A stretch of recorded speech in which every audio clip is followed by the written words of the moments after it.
Okay friends, now we have already seen RTTI, we have seen how useful it is.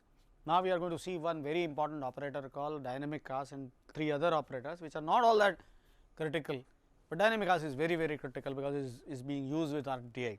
We will be talking about all four casting operators in this particular module. Okay, we will extend our discussions of RTTI and throw light on this modules, this operators.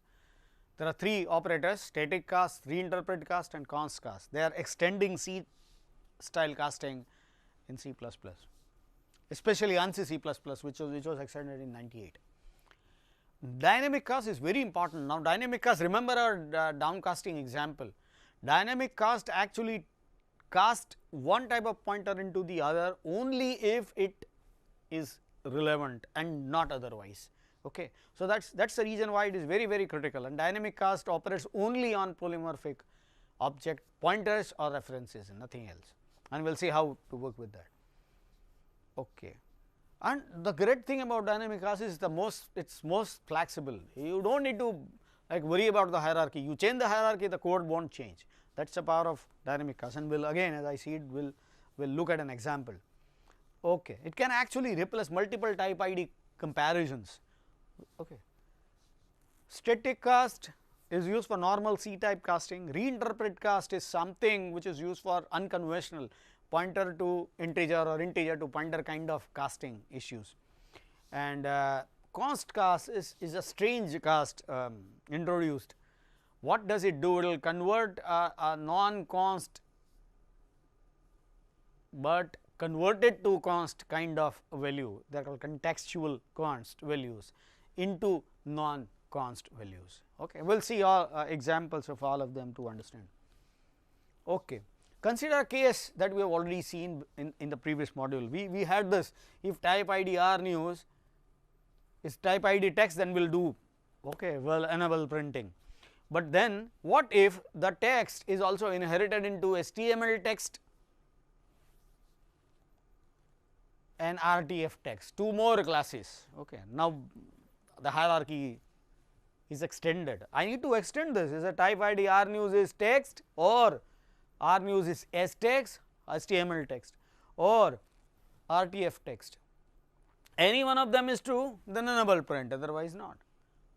Now, this is a tricky business now. What if this HTML text inherit into OML, OpenXML and XML? Okay. If it is inherited into two more class, again I will have to go and hack into this program and add two more lines. That is troublesome. Okay. Programmer needs to modify the code every then when this happens. Okay. When one type goes out of favor, when suppose later on we will not have any H text, we will need to remove that. We do not remove that, comparison will anyway take place and will eat unnecessary CPU cycles, and we do not want that, we will have to remove that code. So, that kind of alterations are always needed in the code, which is not a good thing. So, what is the solution to it? The dynamic cast is the answer to that problem. So, let us first of all understand what dynamic cast is. It is a cast designed to deal with multiple polymorphic objects. So, converting a pointer to one polymorphic object into the other, casting them, is done by dynamic cast, and that is done only if it is really worth doing. It is when a pointer is pointing to that object, then fine, otherwise not. Okay. If the pointer is actually pointing to that object or any object inherited from it, remember any pointer can always point to a derived object. So, it is casted only if it is the destination object is of the same type or any type derived from it, then and then it is casting is possible, otherwise not. The syntax is though quite cryptic. Okay. So, P shape is a pointer to shape. Now, I want to cast that thing into a P circle, P square, I want to do it. So, normally what I do is I will use something like this: P square equal to square star. Now, this is a C type casting, P shape Okay. This is normally I do. When I write this, it will convert a p shape pointer into a p square, it casts the same pointer into this, and this is only good if p shape is actually pointing to a derived class, otherwise this is going to create something quite unmeaningful. Okay. So, fine. So, if that is to be done, I can use instead dynamic cast. So, instead of writing square star in the normal bracket, I use dynamic underscore cast in angular bracket the type of pointer I want to provide. So, square, not square star, square. Okay. So, what does this do? Will cast this space shape into p square, simple, but only if p shape is pointing to a valid square object and not otherwise. Okay. It is quite possible that there are few other classes derived from p square and p shape is pointing to that class. In that case, it is possible to be casted, okay, because that is valid. P square can always point to any object of square type or any class derived from it. So, in that case, it is allowed and not otherwise. What will it do if this fails? If this is a pointer, it will return a null pointer. So, you will have to check whether the dynamic cast returns a null pointer. If you get a null pointer, you take an evasive action. If it is a reference, okay, reference, you do not get a null reference, actually there is no concept of null reference. So, whenever you are casting a reference, you will have to see if there is an exception thrown, okay, you will have to use that try catch and see if there is an exception thrown, and that is called bad cast. Okay. So, if that bad cast exception is thrown, you will have to take an evasive action. We will see how that is done. Okay. So, the same thing which I talked about, pointer to derived class can be casted into base only if base class pointer sub object, okay, sorry, is a pointer to derived can be converted to a base class pointer. Obviously, that is allowed because all derived class object contains a base class sub object. So, whenever that pointer is made to point to it, it will actually point to the base class sub object embedded inside the derived class sub object. But the other way around, pointer to a base class can be casted into derived class only if it is actually pointing to a derived class object or any other object of the derived class of the derived object, further derived class. Okay. Dynamic casting using this dynamic cast is safe now, because if it is not appropriate, it will not cast and return an error, a null pointer or a bad cast exception. Casting, when you use dynamic casting, it will only do for a pointer or a reference, will not do for an object, will not cast. Okay. So, here is again the very class hierarchy that we are quite used to now, a shape class and then virtual void draw, okay, something that we have already seen, the circle constructor, then again a virtual draw, then a square, again a constructor here and then a draw, okay, a virtual function, same. Now, quite interesting, here are some objects of different classes and pointers to them are defined. Now, let us try to see what is happening here. I have a pointer to a shape class object. I want to convert that thing or cast that thing to a shape class pointer. Shape class to shape class, logically speaking, should be allowed and dynamic cast allows it. Similarly, here it is circle to circle, should be allowed, circle to circle, actually here it is allowed. Okay. Shape to square, okay, this may not be allowed. If not allowed, I will get this thing. What I am doing is I am actually testing for a null this thing. If the null pointer, then it is not done. If it is not null pointer, then it is done. So, I am actually testing whether this is done or not, and then again circle to shape. Okay. If it is done, yes, not, otherwise. Shape is pointing to square. Now, this is a important thing, this is allowed or not, and when it is pointing to shape, whether that is allowed or not. Okay. Circle to circle and circle to shape. The answer is this: shape to shape allowed, circle to circle allowed, obviously it is logical.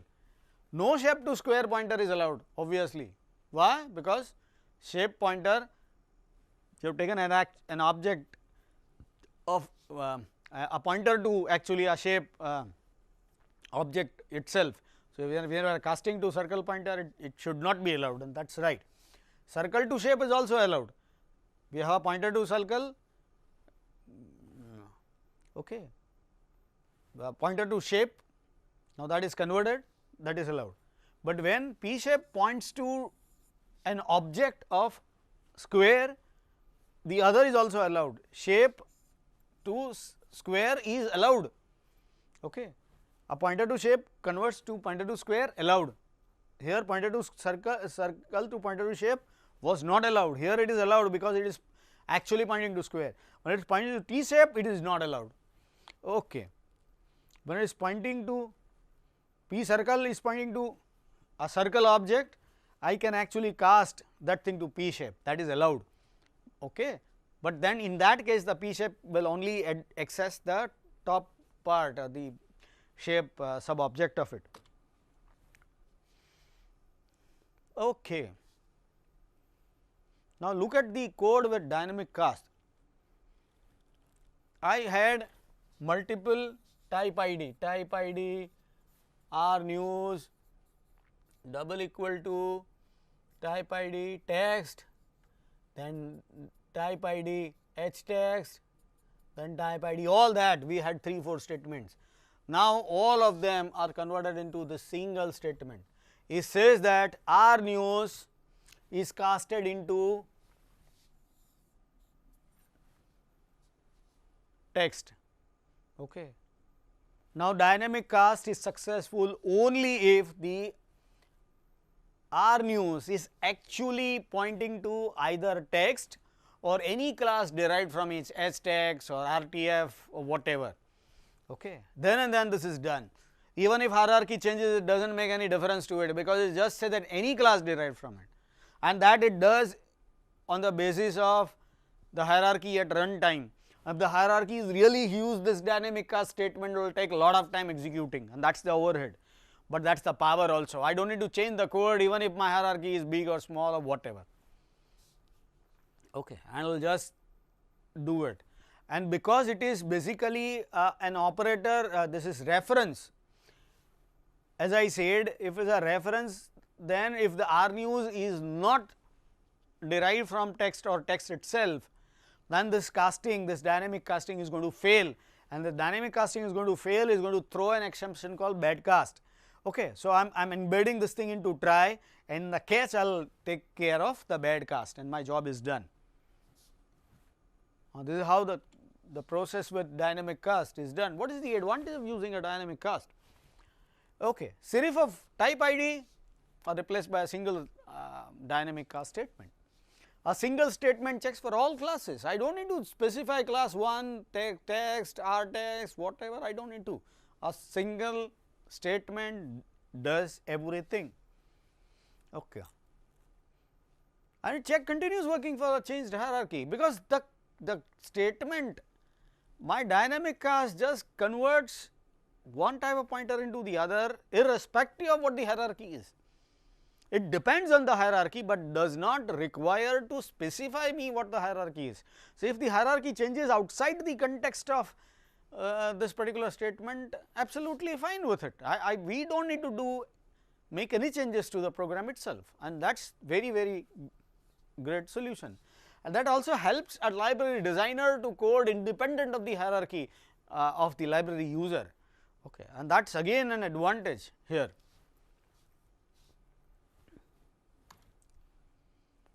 Okay. And here suppose if I take two cases and I just call this right click function, in case number 1 will says enable printing, in the second case it says won't. Okay. Okay, now let us look at the remaining three types of casting. Remember, as I said, ANSYS C++ committee added 4 different types of casting operations. Dynamic cast is the most critical and most important, but then there are 3 others. One typical is called const cast. Const cast is there to convert a const item into non-const. Surprising? Yes, it is. But then const is not a conventional const that you have already seen, that is called contextual const. Now, it is always a good idea to code like this.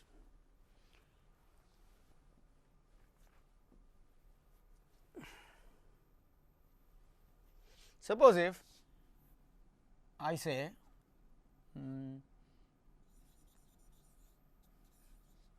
my function some EMP department D and do something. Now, this is basically a value parameter passing job. I am passing an employee object as well as a department object, and if these objects are big, this function will take a lot of time getting executed, and if I dislike doing it, okay, you may say that I use a pointer either or a reference. Okay, I use a reference. Either of that will solve the problem, because I do not need to pass big objects to it. But then there is a problem, because if I change something in E or D, somewhere in the code will reflect it back in the main program, and that is the very purpose of using value parameter passing, that whatever function does is the caller function's code is not affected by it. That is a great service. But okay, so what is the solution? Solution is to say const. Okay, I just say const this thing, my job is done, because the items that I am specifying are const, the references are const. So, if somebody changes that constant, is not going to be reflected, because it is basically const. But now, based this const cast actually can threaten this kind of this thing programming. Why? Because it can actually, and such constants which are basically, these values are not basically constant, they get constness upon the entry of them into the function. Okay. Okay. Before that they were not constant, they are not true constants actually, they are called contextual constants, and that is the difference between normal constant and this contextual constant. Contextual constants can be converted into non-const and can be operated, and I will just show you an example. See that. Now, this is a function called dangerous function, and I call this thing dangerous purposefully. Now, I pass const int reference ti1, that is passed to this function. I define one more reference ti2, an integer reference, and I const cast that thing, okay, this into it, and then I increment it. Now, this is pretty dangerous.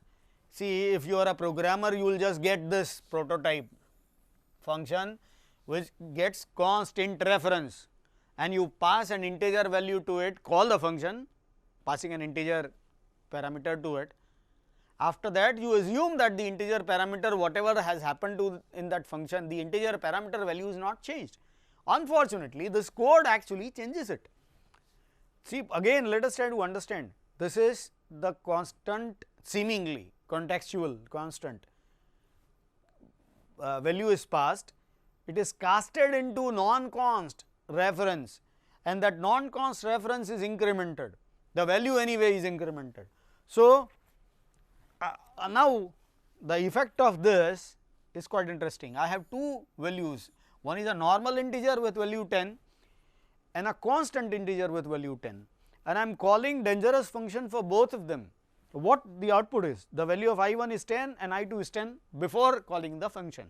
After calling the function, I1 remains 10 because it is actually constant, but I2 is not actually constant, it is a contextual constant, will change to 11. Okay. And this is the power of const cast. The other one The next one is called static cast. Now, that is used for replacing conventional C type casting. A conventional C type casting is used in almost all cases that we write programs like int I, then long L,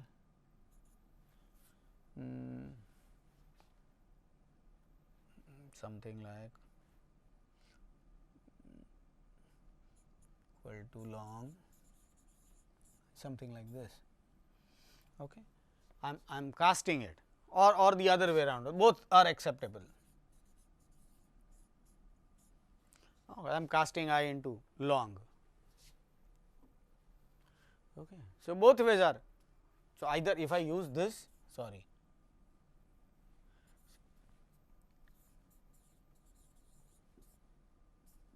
okay, something like this. So, whenever a conventional normal casting is done, static cast is good, but not always it is so that you need such casting. Sometimes you need to trick into doing something like this, and you might need to have p equal to, you might have int I equal to some address int star I. Okay. So, whatever that address that you have specified, your pointer now should put address to that location. So, you just convert that value into int star. Now, this is a typical casting an integer into a pointer. Now, that is not normal, not conventional. So, static cast is to be used for this and not for this. So, if you do this, there is an example provided. So, an integer to float, I use static cast float this way. So, this integer is to be casted into a float, and that is returned here. This is allowed. I can't convert an integer into int star, I will get a compilation error. If I write uncomment this statement, my program will not compile. Okay. Exactly opposite to it, we have something called a reinterpret cast. Reinterpret cast is to be used for the case which I was talking about, when you are converting an integer into a pointer. Okay. I will not be able to use static cast here, and I will not be able to use reinterpret cast for converting a static an integer pointer into a float, integer into a float or something. So, reinterpret cast I cannot convert integer into float, but then I can convert integer into an int star. Okay. So, I have got this thing called reinterpret cast. So, instead of casting in C like fashion, I should use reinterpret cast. What is the advantage of these two additional operators that are provided? It will tell you, as a programmer, if you want to do conventional casting, you should use static cast. If you do not want to use conventional casting, you want to use some unconventional casting, use reinterpret cast. The problem comes in when you use a C type casting is that you want something which is natural, but unfortunately, because you mistype something, it cast into something which you do not want. For example, suppose if you want to convert something into int something, okay, but unfortunately you somehow introduce star here. C++ will not realize that you have made a mistake and will convert that thing, cast that thing into a pointer, and obviously the consequences are pretty serious, which you do not really understand.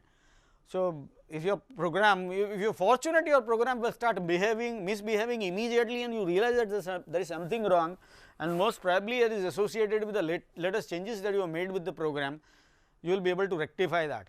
But if the program does not start misbehaving immediately, probably because you are not testing the case where this statement is executed, will start throwing errors at later periods and confusing you and troubling you like never before.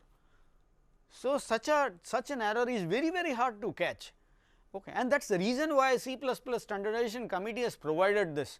So, if you really want to do an int cast, you probably would use static cast, and then if you by mistake add a star to it, the program will not compile and you will know there and then that this is an error, and you will remove it and the program works fine. If you really want to do something unconventional, you specify it by typing it as reinterpret cast, When you specify reinterpret cast, you clearly conveying that I want int to interstar. Okay. And if you do something else, we will say that no, you are not doing it actually. So, both ways is going to be helpful for us. So, that is the reason why this are added, and this is what I am talking about. There is a difference between normal and abnormal operations, and we are dealing with normal operation, we should use static cast. We are dealing with abnormal operations, we should use the reinterpret cast. If you are dealing with const related, you will use const cast. If you are dealing with polymorphic objects, we will use dynamic cast. Okay. So, normal C type casting is not recommended any longer. You should use this type of casting if ever you need to use them in your programs. So, RTTI, yes, there is one more thing, as I mentioned that thing earlier, that RTTI can also be used with templates. So, before we conclude, we will look at this how RTTI can be used with templates. You can see this thing. Suppose if I have a function called type and there is something that I like to do. Okay. So, if I say that the type ID type is integer, I will provide integer validation. If it is character, I will provide character validation. If provide something character pointer, then I will provide character validation, and after that I will have a search module which is generic. Now, that helps me, okay, because I still can write my generic code, but I can still add some points which I would like to have specific for specific types. Now, that is the advantage of using type based validations in templates. Okay. In fact, you can do something additional also. You can also match two generic types. Okay. This is the case where there are two things. One is the item that you are searching, and the other item that user provide to search in that array. When these two items do not match, we have a problem. As I have told you, the type matching is very stringent in templates. So, you can actually define them as different types and then check whether these two types are the same, and provide an error rather than breaking it in the middle. Okay. So, that kind of possibility is there if you use RTTI with this thing. There is something called cross casting, quite interesting. I have a pointer, the Indian cricketer is Indian as well as cricketer. So, it is like this, I have Indian, I have cricketer, I have Indian cricketer. Now, Indian cricketer obviously can be pointed to by either a pointer to Indian or a cricketer, because both of them are base classes of it. And interestingly, whenever I have a pointer Indian which is pointing to an Indian cricketer, can be casted to a pointer to cricketer, okay, because it is basically pointing to this object. That is called cross casting. And now, that also is made safe using dynamic cast. So, you can cast this dynamically into this only if it is pointing to a multiply derived object and not otherwise. So, there is an example given here.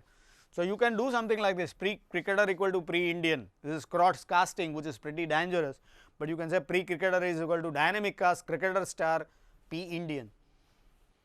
Now, the P Indian is casted into cricketer pointer P cricketer only if it is pointing to a derived class object and not otherwise.